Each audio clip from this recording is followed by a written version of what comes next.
You know, there's a common misconception that being meticulously organized, frequently cleaning your hands, or planning weekends down to the minute means you have OCD. Folks, let me tell you, it's just not that simple. Obsessive compulsive disorder, or OCD, is a serious psychiatric condition often misunderstood by both society and even some mental health professionals. It's a lot more than just liking things a certain way. It's about intrusive thoughts, overwhelming anxieties, and feeling trapped in a cycle of behaviors you can't control. Let's start by debunking a few myths and setting the record straight about OCD. Look, we all know someone who likes their house a certain way, or maybe has a specific way of arranging things. That doesn't automatically make them OCD. Obsessive compulsive disorder, as the name suggests, involves two distinct parts: obsessions and compulsions. Obsessions are like these unwanted guests in your mind, intrusive thoughts, images, or impulses that just won't leave you alone and cause a ton of anxiety. Compulsions are the things you do to try and make those thoughts go away, to relieve the pressure cooker of anxiety. Now, common actions associated with OCD, such as excessive hand washing or repeatedly checking locks, might occasionally be displayed by anyone. You might double-check you locked the door, but someone with OCD might check it 10 times and still not feel secure. True OCD is relatively rare, and it significantly impacts a person's life. Individuals with OCD have little or no control over these obsessions and compulsions, and let me tell you, it consumes them. It eats up their time and energy, interfering with work, school, relationships, everything. It causes severe distress, and that's the key difference. It's not just being organized, it's a whole different ballgame.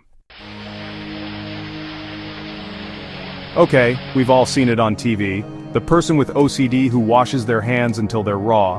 And while excessive hand washing can be a symptom of OCD, it's important to remember that obsessions and compulsions can manifest in many different ways.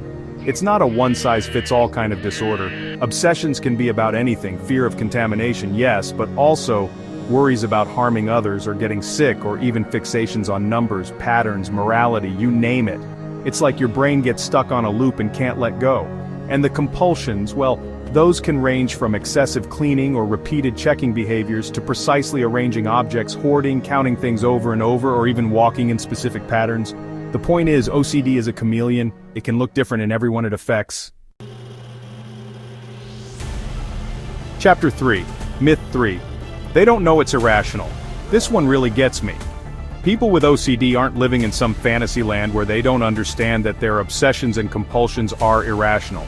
In fact, many individuals with OCD are acutely aware of how irrational their thoughts and actions are, and that's part of the torture. They know it doesn't make sense, but they feel powerless to stop it. Imagine feeling like you're trapped in your own mind, knowing that what you're doing is illogical. But the fear and anxiety are so overwhelming that you feel like you have no other choice but to give in. People with OCD often report feeling anxious, ashamed, even crazy for not being able to control these irrational thoughts and actions. They're fighting a battle within themselves every single day, and it's exhausting. It's crucial to remember that OCD is a real disorder, not a choice, and it deserves understanding and compassion, not judgment. Living with OCD means confronting the challenge of recognizing your brain's deceptive signals, yet feeling powerless to resist them. It's a daily struggle to manage the anxieties and compulsions that come with this disorder. But there is hope. Awareness and understanding can empower individuals to seek help, and ongoing research continues to provide deeper insights and more effective treatments. If you or someone you know is struggling with OCD, please know that you are not alone. Reach out, seek help, and remember that recovery is possible.